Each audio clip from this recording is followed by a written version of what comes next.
Running back Joe Mixon popped up to the podium a couple days ago, and I have yet to watch this, so I will raw dog this with you, and I'll just edit out any of the answers or questions that I just flat out don't like. First question was, how are you liking it, and how comfortable are you? I feel like I'm very comfortable in it.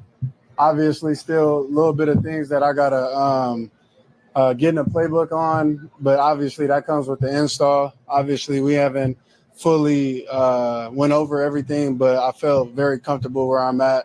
I think that my role in the offense is very unique, and I'm definitely embracing everything that comes with it. So, in terms of getting to know the offense, a couple things to remember. One, Zach Taylor, the coach of the Bengals, did spend a couple of years with the Rams before he took the head coaching job, but he'd been a bunch of other places before that. So, in terms of terminology and everything else like that, there's probably some similarities to the Shanahan McVay lineage. As far as this Texans offense versus the Bengals last year, the Texans are going to be way, way much more quarterback under center.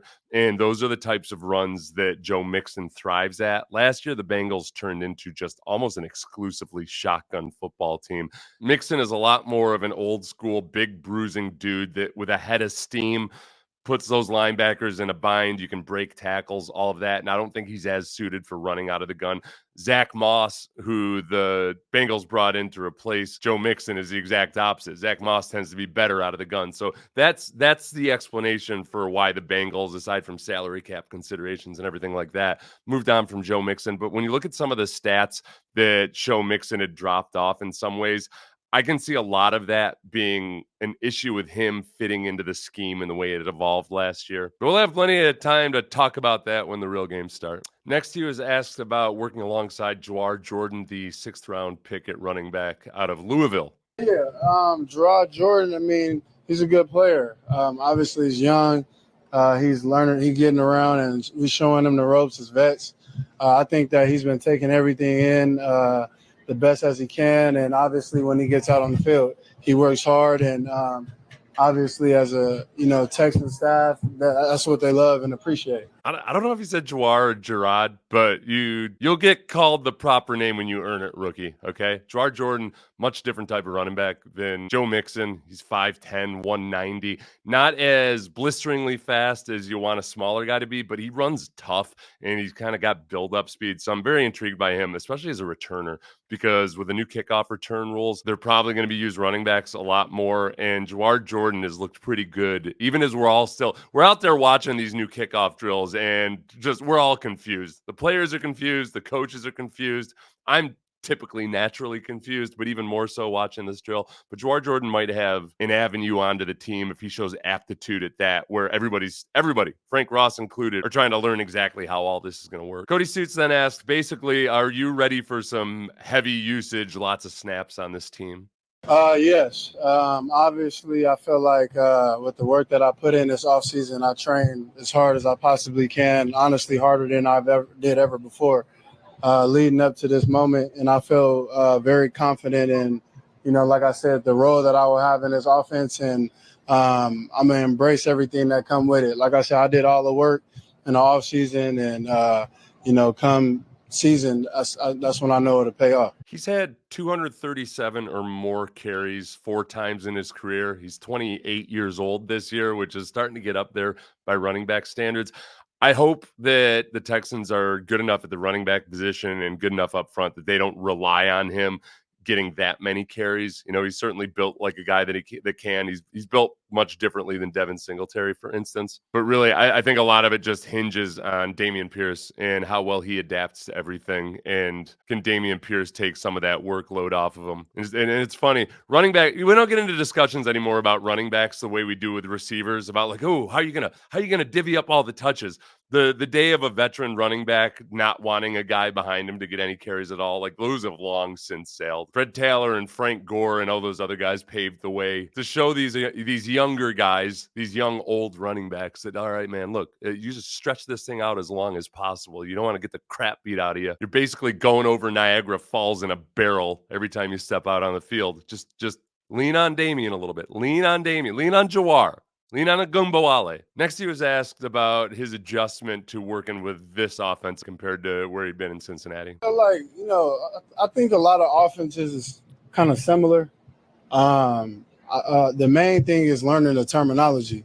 That's the biggest thing. And once you learn that, and obviously, what comes with the protections, I think after that, that's all she wrote. So, as long as I keep, honing in on the little things and details, I feel like I'll be in great shape. When you've got a big body guy like that, it's nice when he cares about pass blocking, which Joe Mixon always has. So that's nice. As far as reading the blocking, that was one thing that I started to see evidence of improvement in the second half of last season. But on a lot of zone runs, the running back is reading, for instance, say the offensive tackle, independent of how that tackle is playing the defensive end, or on inside zone, how the guard is playing the defensive tackle.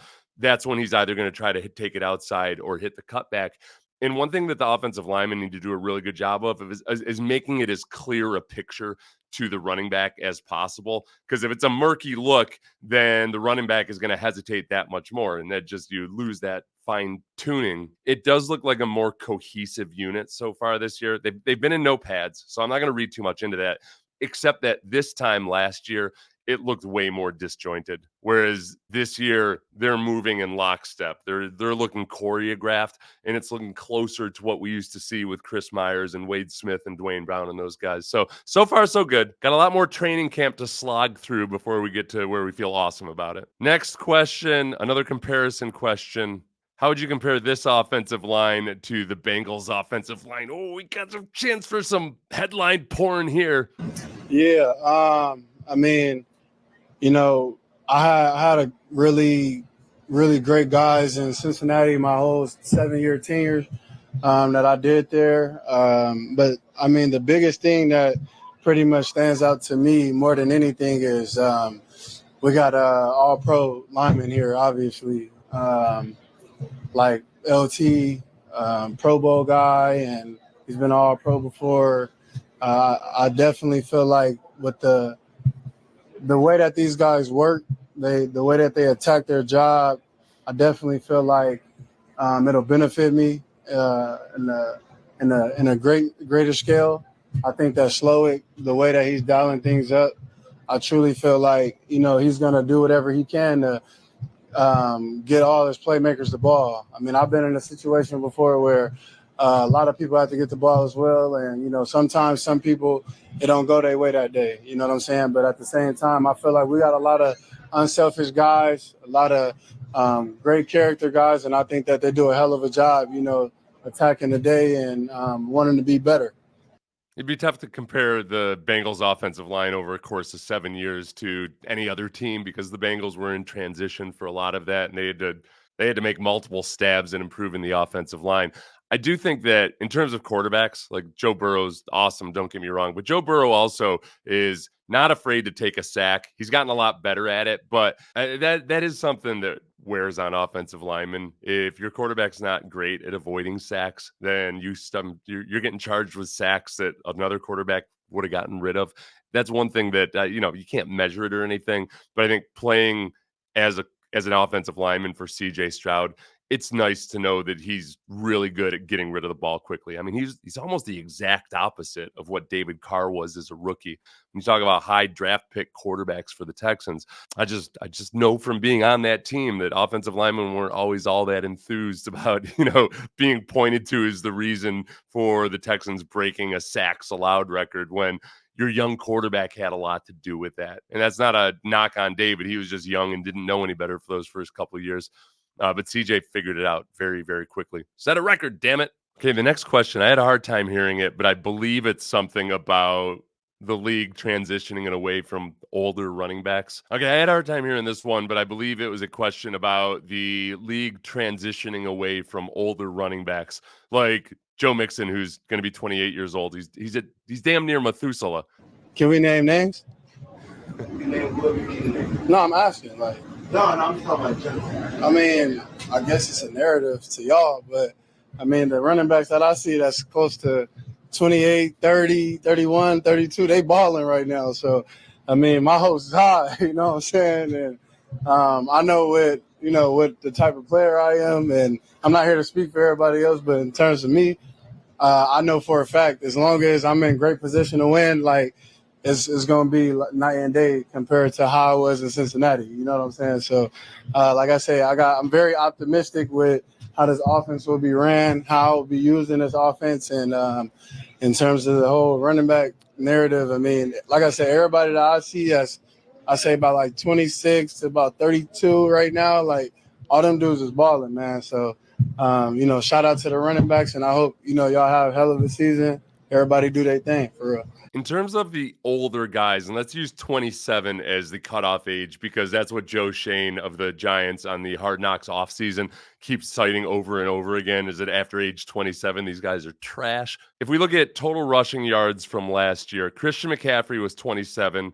He was first. Derrick Henry was 29. He was second. Then you got to scroll down to Joe Mixon at 8th leading rusher at the age of 27. And then Raheem Mostert coming in strong as the 10th leading rusher at age 31. So 4 out of the top 10 guys were 27 or older. I do think that, man, the averages and everything else would tell you that, yeah, it gets riskier and riskier. And that's why the contracts, just because of that inherent injury risk and decline in production, don't keep up, not to mention just that running backs can't have the same effect on the game that they used to. But I do think guys fall into 2 categories, and maybe more than not can't really succeed after age 27.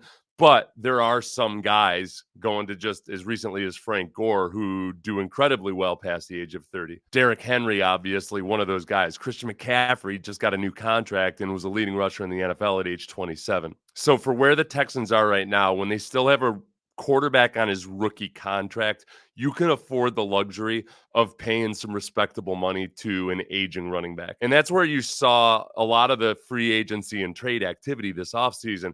It was teams that have a realistic shot at the Super Bowl, by and large, that spent money on running backs. Whereas teams like the Giants, who just need to improve their overall roster, it doesn't make as much sense to take a gamble on paying Saquon Barkley at the age of 27, especially with his injury history. Whereas for Philadelphia, it makes more sense. Now, based on how they played at the end of last season, I don't know how that'll look in hindsight, but right this moment, I don't judge them because they have those tools in place that a running back can be one of those things to actually just get them over the top. So far, so good with Joe Mixon. I like everything I've seen of him out there. Athletically, he looks great. Physiologically, I'm kind of scared of him. Not scared as a football fan, like scared if I pissed him off or something. The real fun stuff starts when the pads come on. Probably won't see Joe Mixon a lot in the preseason games, but I do think he's a great resource for Dameon Pierce, Jawhar Jordan, and all the other younger guys. I'm Seth Payne, played for the Texans a long time ago. Now I do radio on Sports Radio 610, and I have this YouTube channel. Please like, subscribe, tell a friend, share on social media, etc.